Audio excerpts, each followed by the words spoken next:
আসসালামু আলাইকুম বন্ধুরা। তো আশা করি সবাই ভালো আছেন। তো বন্ধুরা, আজকে আমরা আরেকটি নতুন ক্লাস নিয়ে উপস্থিত হয়েছি। তো আজকে আমরা শিখব বাংলা গল্প ইংরেজি অনুবাদ। এই বাংলা গল্প ইংরেজি অনুবাদ এটা কেন শিখতে হয়? আমরা যারা আসলে চাকরি পরীক্ষায় প্রস্তুতি নিচ্ছি তাদের রিটেনে বাংলা থেকে ইংলিশ শিখতে হয় বিভিন্ন রাইটিং এর জন্য। যারা এসএসসি লেভেলে যারা মেট্রিক পরীক্ষা দেব তাদেরও শিখতে হয় বিভিন্ন রাইটিং এর জন্য, ইংরেজি গল্প বোঝার জন্য, এইচএসসি এইভাবে সব ক্লাসগুলোতে এগুলা শিখতে হয়। তো বন্ধুরা, এই জিনিসটা যদি আমরা শিখি তাহলে ইংরেজি আমাদের গ্রামারগুলো সহজ হবে, আমাদের অন্যান্য বিষয়গুলো সহজ হবে। তো চলুন এখন আমরা শিখি এই কিভাবে গল্পগুলোকে ইংলিশ করা হয়। এটা হলো আমাদের আজকে প্রথম ক্লাস। তো চলুন দেখি। তো এখানে একটা গল্প লেখা আছে, একদা একটি খুব তরুণ ছেলে ছিল। এই একদা একটি খুব তরুণ ছেলে ছিল। এই তরুণ ছেলেটাকে কেন্দ্র করে এখানে গল্পটা। একদিন সে ভাবলো যে সে তার ব্যক্তিগত কাজ করার জন্য বাইরে যাবে। সে এটা বিষয়ে তার বন্ধুদের সাথে অনেক কথা বলল। তার বন্ধুরা তাকে এটা করতে নিষেধ করলো এবং বলল যে তুমি এটা করতে পারবে না। তার বন্ধুদের কথা না শুনে সে তার কাজটি করলো এবং অবশেষে সে সফলতা অর্জন করলো। তাই এভাবেই আমাদের সামনে এগিয়ে যাওয়া উচিত। তো এই হলো বন্ধুরা গল্পটা। এবারে আসুন আমরা এই গল্পের মধ্যে যে 6টা বাক্য আছে, তো 6টা বাক্য ইংরেজি পড়া শিখি। তো প্রথম বাক্যটার ইংরেজি মোটামুটি এমন হবে, তো সেটা হলো once there was a young boy। এখন এটা কিভাবে আমরা একটু দেখি যে once ইংরেজি হলো, একটার ইংরেজি হলো once। একটি খুব তরুণ ছেলে ছিল। কোন বাক্যে ছিলাম ছিল দিয়ে থাকলে এই বাক্যটা সাধারণত দেয়ার হয়, কারণ কোথাও কোনো কিছু ছিল অর্থে দেয়ার দিয়ে বসে।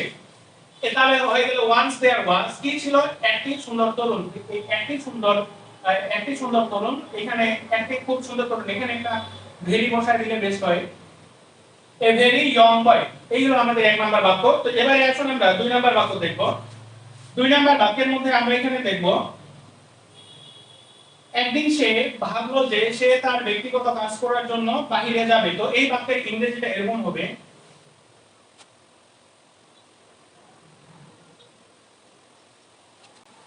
তো বন্ধুরা, দ্বিতীয় নাম্বার বাক্যের ইংরেজি হবে one day he thought that he would go outside to do his personal works। তো এটা কিভাবে হলো আসুন আমরা দেখি। আমরা দেখো একদিন সে ভাবলো যে, তো কোন বাক্য যদি যে দিয়ে থাকে, কোন বাক্যটা যে দিয়ে থাকলে সেখানে আমরা দুইটা বাক্য ধরবো। তো একদিন সে ভাবলো, এখানে বাক্যের শেষে ললে লামলেন আসলে পাস্ট ইনডেফিনিট টেন্স হয়, যেটা সাবজেক্ট ভার্ব টু অবজেক্ট হয়। তো সেই অনুসারে একদিনের ইংলিশ আমরা ওয়ান ডে লিখছি। সে ভাবলো, এটা পাস্ট ইনডেফিনিট করলে সাবজেক্ট প্লাস ভার্বের টু ফর্ম। এই হলো আমাদের এই অংশটা। যে ইংরেজি হলো দ্যাট, এই আমরা যে ইংরেজি পেলাম। সে তার ব্যক্তিগত কাজ করার জন্য বাইরে যাবে। আমরা দেখুন এই বাক্যের শেষে verb পাবেন থাকলে এটা ফিউচার ইনডেফিনিট টেন্স হবে, আর এই বাক্যের সাবজেক্ট হলো সে। তো আমরা এখানে সে লিখছি, কিন্তু ফিউচার ইনডেফিনিট টেন্সের সূত্র হলো shall will have one। খেয়াল রাখবেন দ্যাটের আগে যদি পাস্ট টেন্স থাকে পরের অংশে shall will গুলো উড হয়, তাই আমরা উড দিছি, ভার্বের ওয়ান দিছি ফিউচার ইনডেফিনিট টেন্সের প্যাটার্নে। সে যাবে, কোথায় যাবে? বাইরে যাবে। বাইরে যাওয়ার উদ্দেশ্য কি? বাইরে যাওয়ার উদ্দেশ্য হলো কাজ করার জন্য। টু মানে জন্য, ডু মানে কাজ করা বা কাজ, টু ডু মানে করার জন্য। কি কি করবে, কি কি কাজ, কিসের জন্য গেল? তার ব্যক্তিগত কাজ। এটা ব্যক্তিগত কাজের ইংরেজি হলো হিজ মানে তার, ব্যক্তিগত মানে পার্সোনাল, কাজের ইংরেজি হলো ওয়ার্কস। এইখানে এইভাবে হলো আমাদের দ্বিতীয় নাম্বার বক্তব্যটা। এবারে আমরা তিন নাম্বার বাক্যটার দিকে চলে যাই। তিন নাম্বার বাক্যে বলছে সে এটা কি বলছে, সে এটা বিষয়ে তার বন্ধুদের সাথে অনেক কথা বলল। এইটা বাক্য ইংরেজি এমন হবে। তো বন্ধুরা, এখন আমরা দেখব এই তিন নাম্বার বক্তব্যটার ইংরেজি হবে সে এটা বিষয়ে তার বন্ধুদের সাথে অনেক কথা বলল। তাহলে হি টকড। এখানে দেখো এই তিন নাম্বার বক্তব্যটা শেষে ললে লামলে দিয়ে শেষ হয়েছে, তো এটাই হলো ভার্ব। শেষে ললে লামলে বা ল থাকলে পাস্ট ইনডেফিনিট ধরা হয়, মানে সাবজেক্ট প্লাস ভার্বের টু ফর্ম। তাই আমরা লিখেছি কথা বলা হলো টক। সে কথা বলল, কি বলল? অনেক, অনেক, এ লট। এই অনেকের ইংরেজি হলো এ লট। তারপর তার সাথে তার বন্ধুদের সাথে, উইথ মানে সাথে, তার বন্ধু মানে হি উইথ হিজ ফ্রেন্ডস, হিজ মানে তার বন্ধু। আচ্ছা, এটা কি বিষয়ে? এটা বিষয়ে। অ্যাবাউট মানে বিষয়ে বা সম্পর্কে, এটার ইংরেজি হলো ইট। এই হলো আমাদের তিন নম্বর বক্তব্য।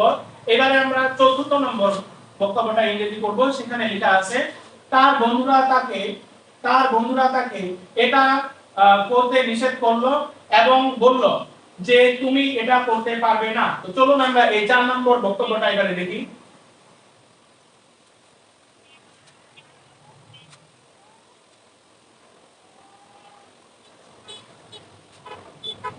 নাম্বার বক্তব্যটা এরকম হলো যে কি তার বন্ধুরা তাকে এটা করতে নিষেধ করলো, তো এই বাক্যটা আমরা এবং দিয়ে যুক্ত হয়েছে। তো শেষে আমাদের ললে লামলেন আসলে পাস্ট টেন্স হবে। তো এটা পাস্ট টেন্স হলো সাবজেক্ট প্লাস ভার্ব। তো তার বন্ধুরা হলো সাবজেক্ট। তো আমরা দেখব তার বন্ধুরা সাবজেক্ট দিছি, এরপরে ভার্বের টু ফর্ম দিছি, এটা হলো পাস্ট ইনডিফিনিট টেন্স। তাকে এটা করতে নিষেধ করলো, এটা হলো not to do it. Not to do it মানে কোনো কিছুকে না করার জন্য বলা। তাকে এটা করতে নিষেধ করলো এবং এবং এর ইংলিশ হলো এন্ড। এবং কি বললো যে বলা, আবার ললে নামলেন এই সাজেস্টেড মানে বলা। দ্যাট যে ইংরেজি হলো দ্যাট, এই যে ইংরেজি আমরা দ্যাট দিয়েছি। কি তুমি এটা করতে পারবে না, তুমি এটা করতে পারবে না। তো পারার ইংরেজি হলো কুড দিয়ে করছি আমরা। সাবজেক্ট হলো এখানে তুমি হলো সাবজেক্ট, আর পারবে না মানে মডেল ভার্ব দিয়ে এটা গেছে, তাই আমরা লিখছি ইউ কুড নট, তুমি পারবে না ডু ইট এটা করতে। এই হলো আমাদের চতুর্থ নম্বর বক্তব্য। চলুন এবারে পঞ্চম বক্তব্যটা দেখি। পঞ্চম বক্তব্যটার ইংরেজি হলো তার বন্ধুদের কথা না শুনে সে তার কাজটি করলো এবং অবশেষে সফলতা অর্জন করলো। চলুন এটার ইংরেজি দেখি।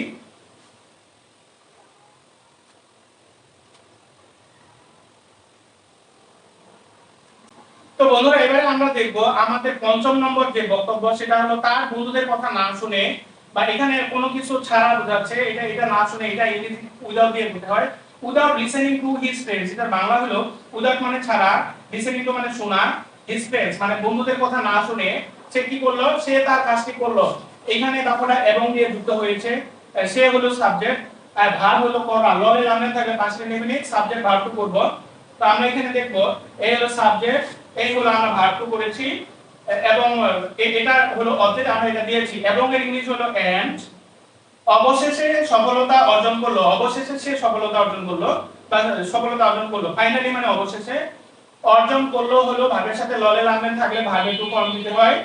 এরপরে আমরা অবজেক্ট হিসেবে পেয়েছি সফলতা, এই সফলতার ইংলিশ হলো সাকসেস। তো এই হলো বন্ধুরা আমাদের পঞ্চম নাম্বার বক্তব্য। আসলে বন্ধুরা কোনো কিছু যদি আমরা করার চেষ্টা করি অনেক বাধা আসে, সো এই বাধাগুলো উপেক্ষা করে আমাদেরকে এগিয়ে যেতে হয়, তাহলেই কিন্তু সফলতা অর্জন করা যায়। তো শেষে আমরা এই কথাটা পেয়েছি 6 নাম্বার বক্তব্যে আছে, তাই এভাবেই আমাদের সামনে এগিয়ে যাওয়া উচিত। তো এই বাক্য যেটা আছে সেটার ইংরেজিটা এমন হবে,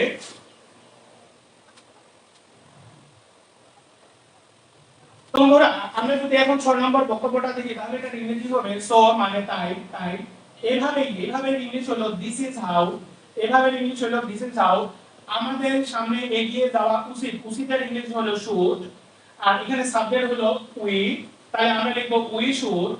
আমাদের উচিত কি এগিয়ে যাওয়া, এটা হলো ভার্ব, উই শুড এগিয়ে যাওয়া উচিত। কোথায়? সামনে, সামনের ইংলিশ হলো ফরওয়ার্ড।